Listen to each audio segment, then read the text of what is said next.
پټان چې دی نو چېرته هم خپل دښمن ته بدله نه پرېږدي. په دې کې څومره صداقت دی ویډیو را سره مکمل وګورئ. دې سیټه به تاسو ته ښکاري که نه چې د دې نوم شفیق پټان دی. شفیق لا پیدا شوی نه و، د مور په خېټه باندې و او دې خاندان سره چې دی نو دښمنانو داسې کار کړی چې تاسو سوچ هم نشئ کولی. دې چې دی نو د غرونو علاقې سره تعلق دی او دوی چې دی نو په هغه ټیم کې دښمني شروع کړې وه، خو شفیق پټان چې دی نو هغه لا پیدا شوی نه و، هغه د خپلې مور په خېټه باندې و. دوی چې کله دښمني شروع شوله، دې د پلار چې دی نو د کم کسانو سره دښمني وه، نو هغه چې دی نو ډېر زیات تقاطر و، پیسې والا و. نن سبا که تاسو وګورئ پیسې والا کم خلک وي نو هغه چې دی نو ډېر زیات مخکې ځي، که هغه غلطه خبره کوي نو هم یې چې دی نو خلک مني. نو شفیق پټان چې دی نو هغه چې دی نو کمزوري و، خو بیا چې دی نو دوی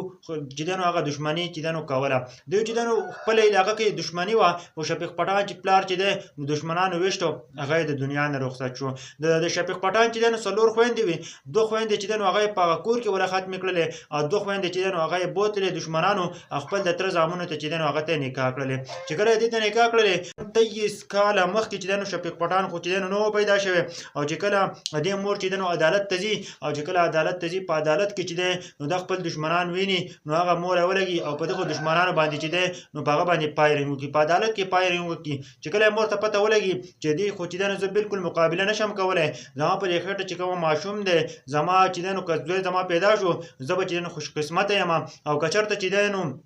زما لور پیدا شوه نو زه د خپلو دښمنانو سره چې دی نو چېرته هم چې دی نو لړایي نشم کولی، زه به خپل دښمنان بیا معاف کړم. او موره چې دی نو لرې ځي چې کله شفیق پټان پیدا کېږي او وایي که نه چې کله دا پیدا شو او شفیق پټان کله پیدا شو د هغه نه پس چې دی نو هغه وایي چې دا زوی چې مې کله نوجوان شو نو دې ته به زه مکمل سټوري بیانوم چې ستا د خویندو سره داسې کارونه کړي، ستا پلار یې وژلی دی. چې کله شفیق پټان د 19 کالو کېږي، شفیق پټان چې دی نو خپل کلي ته دی واپس راځي او بیا چې دی نو دښمني شروع کوي. چې کله دښمنانو نه چې دی نو 4 کسان وولي، 4 کسان چې دی نه د دنیا نه رخصت کړي، د هغه نه پس شفیق پټان چې دی نو هغه وتښتي. که تاسو وګورئ دښمنان چې دی نو هغه ډېر زیات خطرناک و، پیسې والا خلک و، نو بالکل چې دی نو عدالت چې دی نو د هغه سره هم ورسره و او شفیق پټان به چې دی نو پولیس ګرځېدلی و ځکه چې په هغه باندې ایفایار شوی و، ځکه چې د هغه خلاف ایفایار شوی و په شفیق پټان پسې چې دی نو په هغه پسې پولیس ګرځېدلی و. شفیق پټان څه وخت پس چې دی نو بیا خپل کلي ته راغی، ویل چې په دې کلي کې به اوس زما راځي او زما هر څه زما چلیږي. او مور یې ورته ویل که نه چې بس دی دا 4 کسان چې دی نو تا ختم کړي دي او نور چې دی نو د دې دښمنۍ نه قرار شه. اخر کار شفیق پټان ویل که نه چې زه د هغه پورې نه قرارېږم چې څو پورې ما خپله بدله نه یې پوره کړ. شفیق پټان چې دی نو بیا 3 کسان د دښمنانو نه ولي، چې کله 3 کسان د دښمنانو نه وولي هغه ختم کړي، بیا شفیق پټان چې دی نو خپلې مور ته راغی چې زه دښمنانو سره بالکل نور لانجه نشم کولی، زه نور دښمنان نشم ایستلی. مور ورته ویل که نه وایي ته داسې چل وکړه که نه چې ته اوس پولیسو ته ځان حواله کړه او ته بالکل چې دی نو ځان ارسټ کړه. د هغه نه پس چې دی نو شفیق پټان لګي پولیسو ته چې دی نو ځان ارسټ کړی، هغه چې دی نو اوس هم په جیل کې دی، تاسو سوچ هم نشئ کولی.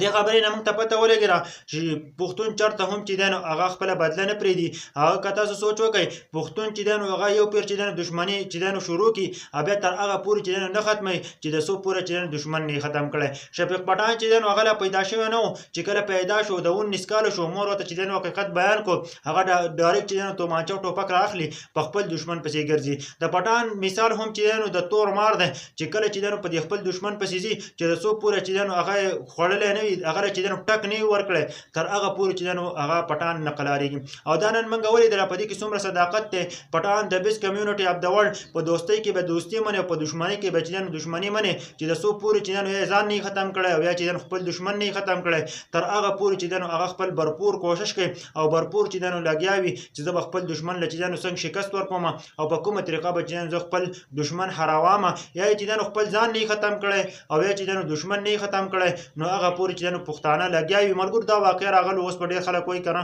چې په چا پسې دې ویډیو جوړه کړله، خو بالکل دا چې دی نو دا واقعه راغلې وه. زمونږ چې دی نو د چینل هم د دې دپاره جوړ دی که نه چې مونږ چې دی نو هغه شان ویډیوګانې ورچوو نو زمونږ ویوز ښه راځي، مونږ ته پې پیسې میلاوېږي، مونږ ته پې ښه ویوز راځي. د دې وجې نه چې دی نو مونږ دا واقعه بیان کړله، مخکې مونږ هم بیان کړې وه. دا ویډیو د ټولو پښتنو سره ضرور شیر کړئ.